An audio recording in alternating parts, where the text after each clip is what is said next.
Inilah kebenaran Gaza yang dunia tak mau dengarkan. Saat dunia berteriak tentang pengungsian dan pembebasan, satu pertanyaan penting tetap diabaikan. Kalau tanah itu bukan milik mereka, kemana seharusnya mereka pergi? Jawabannya bukan soal lokasi geografis saja. Jawabannya adalah pertobatan dan penyerahan diri kepada Tuhan yang hidup. Mereka tidak seharusnya tinggal di tanah janji Tuhan, sambil memberontak terhadap Tuhan yang memberi tanah itu. Mereka harus pergi dari tanah yang telah ditetapkan Tuhan untuk umatnya, Israel. Berdasarkan firman Tuhan, tanah itu adalah warisan bagi Israel, bukan untuk bangsa-bangsa yang menolak Tuhan dan berusaha menghancurkan umatnya. Mereka yang tinggal di sana bukan sebagai bagian dari rencana Tuhan akan disingkirkan. Zefanya 2 ayat 4 dan 5. Sebab Gaza akan ditinggalkan orang dan Askelon akan menjadi sunyi, Asdod akan dihalau penduduknya pada rembang tengah hari dan Ekron akan dibongkar bangkirkan. Celakalah kamu penduduk daerah tepi laut, kamu bangsa Kreti, terhadap kamulah firman Tuhan ini, hai Kanaan, tanah orang Filistin, aku akan membinasakan engkau, sehingga tidak ada lagi pendudukmu. Gaza akan menjadi kosong karena Tuhan sendiri yang mengusir mereka. Bukan karena politik, tapi karena mereka tidak memiliki bagian dalam janji kekal Tuhan. Mereka harus kembali ke bangsa-bangsa asal mereka. Kebanyakan warga Gaza bukan keturunan asli tempat itu. Sejarah menunjukkan bahwa banyak dari mereka berasal dari wilayah Mesir, Saudi, dan daerah Arab lainnya, yang masuk ke Palestina modern karena peperangan, konflik, dan perebutan wilayah. Mereka harus kembali ke tempat asal mereka, karena warisan ini bukan untuk mereka. Kemana warga Gaza harus pergi? Keluar dari tanah milik Tuhan yang mereka injak dengan pemberontakan. Kembali ke bangsa asal mereka. Lebih penting lagi, kembali kepada Tuhan dan bertobat. Selama mereka tinggal di tanah kudus dengan hati yang membenci Israel, mereka akan selalu ada di bawah murka Tuhan.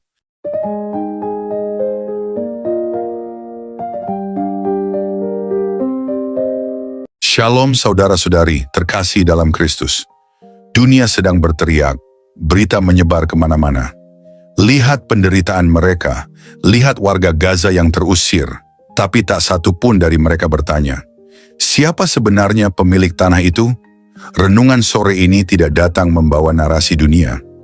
Renungan ini datang membawa kebenaran firman Tuhan yang tidak bisa diubah oleh opini publik, media, atau politik. Tanah itu bukan milik mereka. Tanah itu adalah milik Israel. Orang-orang di Gaza terus berkata, ini tanah kami diusir dari rumah kami. Tapi mari kita buka firman Tuhan dan lihat apa kata Sang Pencipta langit dan bumi. Yehezkiel 37 ayat 21, katakanlah kepadanya, beginilah firman Tuhan Allah, sungguh aku menjemput orang Israel dari tengah bangsa-bangsa, kemana mereka pergi.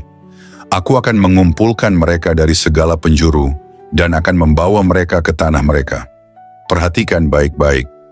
Firman tersebut, tanah mereka sendiri, bukan tanah pinjaman, bukan tanah rampasan, tapi tanah milik mereka yang dijanjikan oleh Tuhan sendiri. Bukan milik bangsa lain, bukan milik kelompok yang menjadikan kebencian sebagai dasar eksistensinya. Tanah itu adalah milik Israel. Bukan karena perjanjian politik, tetapi karena perjanjian kekal dari Tuhan. Mereka di Gaza bukan pemilik tanah itu. Mereka tinggal di tanah yang bukan hak waris mereka. Dan saat Tuhan memulihkan umatnya, apa yang terjadi? Yang tidak memiliki bagian akan tersingkir. Bukan karena kejam, tapi karena Tuhan sedang menepati janjinya. Bagaimana mungkin orang yang tidak dipilih Tuhan, yang tidak hidup menurut hukumnya, bisa menuntut warisan yang bukan milik mereka? Mereka bukan pemiliknya. Mereka hanya penumpang yang memberontak. Mereka harus keluar dari tanah yang tidak pernah dijanjikan bagi mereka. Karena mereka tinggal di atas tanah kudus, tapi hidup dalam pemberontakan. Mereka menduduki wilayah Tuhan, tapi menolak Tuhan. Dan inilah yang dunia tidak mau dengar. Tuhan sedang mengusir mereka. Bukan karena Israel kejam, tapi karena Tuhan sedang memurnikan warisannya. Tuhan sendiri berkata, di dalam Bilangan 33 ayat 53, Aku yang memberikan tanah itu kepada kamu. Aku yang memerintahkan kamu untuk mendudukinya. Aku yang menginginkan kamu tinggal di sana. Inilah suara Tuhan, bukan suara manusia, bukan pendapat politik, bukan keputusan dunia, tapi suara Tuhan yang hidup. Tanah Gaza, tanah Yudea, tanah Samaria, itu semua adalah bagian dari tanah yang Tuhan sendiri janjikan kepada bangsa Israel. Bukan tanah yang direbut, bukan tanah yang dicuri, tapi tanah warisan, tanah perjanjian, tanah yang dibeli dengan janji Tuhan yang kekal. Namun hari ini, dunia menangis melihat air mata pemberontakan. Dunia bersimpati terhadap mereka yang menolak kebenaran. Mereka berkata, lihat penderitaan mereka, tapi mereka buta akan pemberontakan terhadap Tuhan. Jangan tertipu air mata pemberontakan. Air mata tidak selalu berarti kebenaran. Jangan terbujuk oleh belas kasihan yang menolak otoritas Tuhan. Kasihan bisa menyesatkan jika tidak berpijak pada kebenaran. Apakah kita lebih percaya pada suara manusia daripada suara Tuhan? Apakah kita akan membiarkan emosi menggantikan iman? Firman Tuhan telah jelas. Tanah itu bukan milik siapapun yang mengangkat senjata melawan Israel. Tanah itu bukan untuk mereka yang menjadikan kebencian sebagai budaya dan kehancuran sebagai warisan. Tanah itu diberikan oleh Tuhan kepada umatnya, Israel. Dan bila Tuhan sudah memberi, tidak ada bangsa, tidak ada kelompok, tidak ada kekuatan apapun yang bisa mengambilnya. Tanah itu suci, tanah itu dijanjikan, tanah itu milik Israel. Karena Tuhan yang berkata demikian.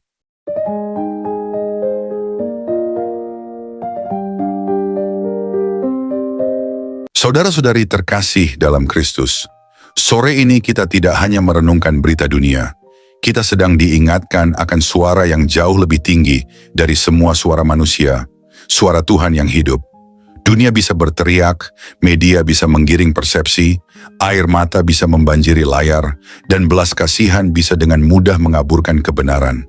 Namun firman Tuhan tetap berdiri kokoh, tidak bergeser, tidak berubah, tidak bisa dikalahkan. Tanah Gaza, tanah Yudea, tanah Samaria, itu bukan sekadar wilayah konflik. Itu adalah bagian dari tanah yang Tuhan sendiri berikan kepada umat pilihannya, Israel. Bukan karena mereka sempurna, bukan karena mereka kuat, tapi karena Tuhan berjanji. Dan janji Tuhan tidak pernah gagal. Jangan tertipu oleh emosi yang menggoda hati untuk mengasihani pemberontakan. Jangan biarkan narasi dunia membuat kita memusuhi keputusan Tuhan. Karena siapa yang memusuhi warisan Israel, sesungguhnya sedang memusuhi kehendak Allah sendiri. Renungan sore ini mengajak kita kembali kepada kebenaran yang teguh, kebenaran yang tidak ditentukan oleh popularitas, kebenaran yang tidak tergantung opini mayoritas, tapi kebenaran yang berasal dari mulut Tuhan yang Maha Kuasa. Maukah kita tetap berdiri bersama Tuhan saat dunia memilih untuk memberontak? Maukah kita berkata amin kepada firman Tuhan saat dunia berteriak itu tidak adil? Kebenaran tidak akan selalu terlihat indah di mata dunia, tapi kebenaran akan selalu membawa kita lebih dekat kepada hati Tuhan. Mari tetap membela yang benar, bukan yang ramai. Mari tetap bersuara bagi Israel, karena di sanalah nadi nubuatan Tuhan terus berdetak. Sore ini, biarlah hati kita diteguhkan kembali, bahwa tanah itu, tanah perjanjian itu, telah diberikan Tuhan kepada Israel. Dan tak satu pun tangan manusia dapat mencabutnya dari tangan Tuhan. Tetaplah percaya, tetaplah berpegang pada firman. Karena siapa yang berdiri di pihak Tuhan, tidak akan pernah berdiri sia-sia. Tuhan memberkati saudara semua. Kalau kamu ingin ini langsung dijadikan video renungan dengan format teks berjalan, background dramatis atau ide visual, aku siap bantu.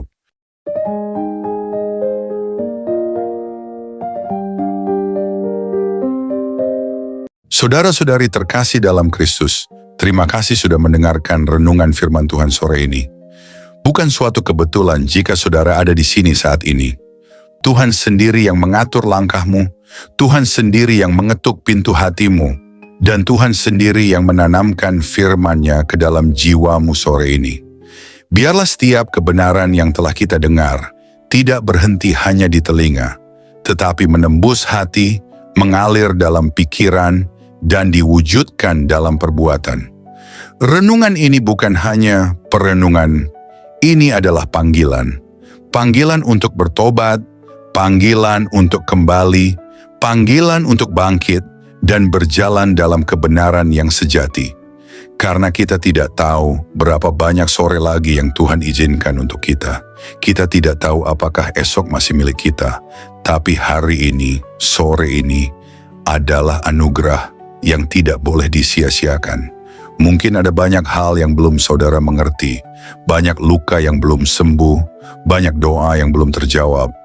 Tapi percayalah, Tuhan tidak pernah tutup telinga terhadap jeritan jiwa yang jujur, dan tidak pernah tutup mata terhadap air mata yang jatuh dalam diam. Tinggallah dalam kasih-Nya, berjalanlah dalam terang-Nya, dan peliharalah imanmu sampai akhir.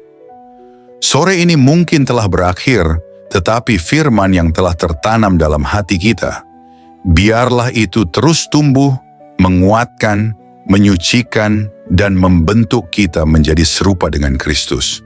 Bukan hanya hari ini, tapi sampai hari di mana kita bertemu muka dengan Dia yang kita imani. Jangan lelah melakukan yang baik. Jangan menyerah meski badai belum reda. Tetaplah percaya bahwa Tuhan tidak pernah melepaskan tangan-Nya dari orang-orang yang berharap kepadanya. Sampai jumpa di renungan firman Tuhan berikutnya. Tetap setia, tetap menyala dalam kasih, dan tetap berjalan bersama Sang Gembala Agung, Yesus Kristus yang hidup dan akan datang kembali. Tuhan Yesus memberkati saudara semua. Mari kita berdoa. Terima kasih Tuhan Yesus. Terima kasih untuk sore yang penuh anugerah ini. Untuk setiap napas yang masih Kau izinkan berhembus dalam tubuh kami. Untuk setiap detik yang Engkau beri, agar kami bisa duduk diam di hadapan-Mu, mendengarkan suara-Mu melalui firman yang hidup, yang menusuk hati, yang mengguncang jiwa, namun juga mengobati luka dan mengangkat kami dari kejatuhan. Tuhan Yesus, sore ini kami datang bukan hanya membawa telinga kami, tapi membawa seluruh keberadaan kami ke hadapan tahta kasih-Mu. Kami datang dengan hati yang kadang kotor, pikiran yang sering goyah, dan semangat yang mulai padam. Tapi firman-Mu sore ini membangkitkan kami kembali. Engkau berbicara bukan hanya lewat huruf dan kata, tapi lewat roh yang menghidupkan. Kami tahu Tuhan, seringkali kami mengabaikan suara-Mu. Kami terlalu sibuk dengan dunia, terlalu sibuk mengejar yang fana, hingga lupa bahwa Engkaulah sumber kehidupan sejati. Namun hari ini kami diingatkan lagi, bahwa tak ada satu pun dalam dunia ini yang lebih berharga dari hadirat-Mu. Engkaulah mutiara yang mahal, harta terpendam yang layak kami tinggalkan segalanya demi mendapatkannya. Ajari kami untuk mencintai-Mu lebih dari segala yang kami miliki. Terima kasih karena firman-Mu menegur kami, bukan untuk menghancurkan, tetapi untuk membentuk. Karena Engkau tidak membiarkan kami larut dalam jalan yang salah, namun menuntun kami kembali ke jalan yang sempit, jalan salib, jalan pengorbanan, jalan kebenaran. Tuhan Yesus, sore ini kami mengangkat tangan dan hati kami kepadamu. Segala yang telah kami dengar, biarlah tidak hanya tinggal dalam pikiran, tanamkan itu dalam hati kami yang paling dalam. Ubah kami mulai dari dalam, jadikan kami pelaku firman, bukan hanya pendengar setia. Berikan kami hati yang lembut, hati yang sanggup menerima koreksi, dan tidak lari dari cahaya-Mu saat dosa kami disingkapkan. Ajari kami mencintai kebenaran, meski kebenaran itu menyakitkan. Ajari kami berjalan dalam kasih, meski dunia membalas dengan kebencian. Tuhan, jadikan kami terang di tengah kegelapan, garam di tengah kebusukan dunia ini. Dan ketika nanti malam datang, dan kesunyian menggantikan keramaian, biarlah firman-Mu terus bergema dalam hati kami. Biarlah suara-Mu lebih nyaring dari hiruk-pikuk dunia. Dan ketika kami tidur malam nanti, biarlah kami tidur dalam pelukan kasih-Mu. Dengan hati yang sudah dipulihkan, jiwa yang sudah disegarkan, dan semangat yang kembali menyala untuk berjalan bersama-Mu besok pagi. Tuhan, kami tahu hari-hari ini tidak mudah.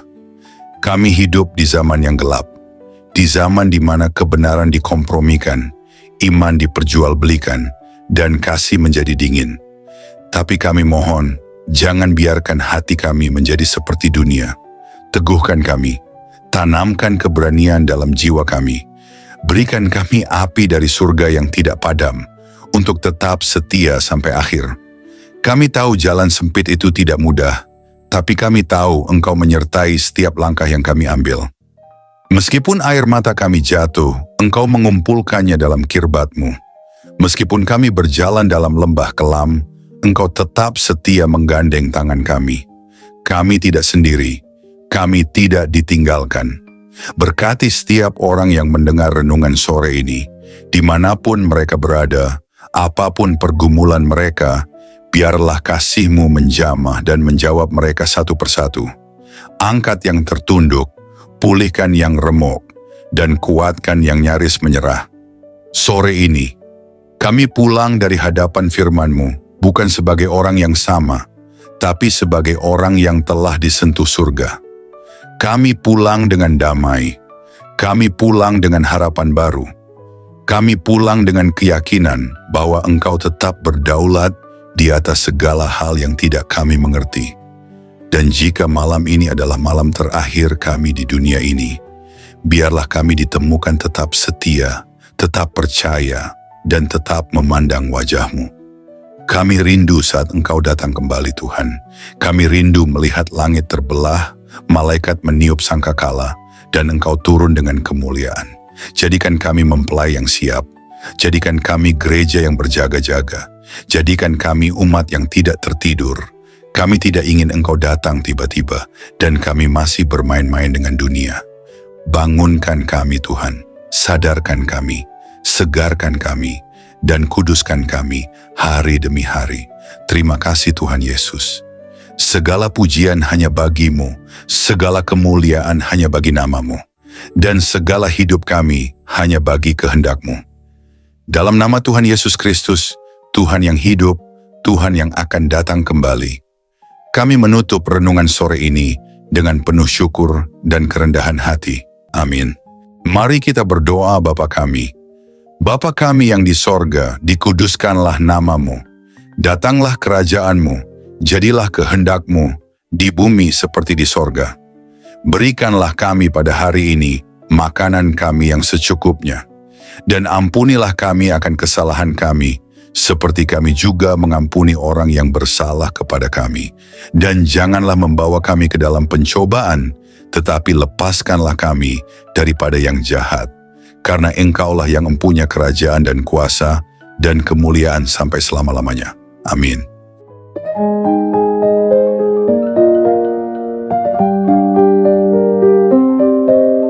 Saudara-saudari terkasih dalam Kristus, terima kasih banyak atas kesetiaan saudara-saudari mengikuti renungan firman Tuhan sore ini sampai selesai. Semoga setiap firman yang telah kita dengar, setiap pesan yang telah menyentuh hati, dan setiap doa yang telah kita panjatkan bersama, sungguh-sungguh menjadi kekuatan dan penghiburan bagi hidup saudara di hari-hari yang penuh tantangan ini. Kiranya firman Tuhan hari ini menanamkan keberanian dan keyakinan dalam hati kita semua, bahwa tidak ada keadaan yang luput dari kuasa Allah. Dalam kegelapan dunia yang semakin pekat, marilah kita tetap menjadi terang yang memancarkan kasih, kebenaran, dan pengharapan yang hanya datang dari Tuhan. Jangan pernah menyerah, sebab Tuhan berjalan bersama kita, menuntun langkah kita, dan membukakan jalan saat kita merasa terjebak dan buntu. Ingatlah bahwa di setiap pergumulan ada pertolongan Allah yang siap datang, dan dalam setiap tangisan ada penghiburan yang dari surga. Kami mengajak saudara-saudari untuk terus membagikan berkat ini kepada orang-orang yang membutuhkan. Jangan ragu untuk like, subscribe, komen, dan bagikan renungan ini. Dengan begitu, berkat firman Tuhan dapat menyebar luas, menjangkau lebih banyak jiwa yang haus akan kasih dan kebenarannya. Teruslah teguh dan kuat dalam iman, jadilah saksi hidup yang membawa damai dan sukacita dari Kristus dimanapun saudara berada. Jangan lupa untuk tetap membuka hati dan pikiran dalam setiap renungan berikutnya, karena Tuhan masih punya banyak firman yang luar biasa untuk diberikan kepada kita. Sampai bertemu lagi di renungan firman Tuhan sore berikutnya, dengan harapan dan doa agar Tuhan selalu menyertai langkah saudara-saudari semua, melindungi, memberkati, dan menguatkan dalam setiap keadaan. Tuhan memberkati, amin.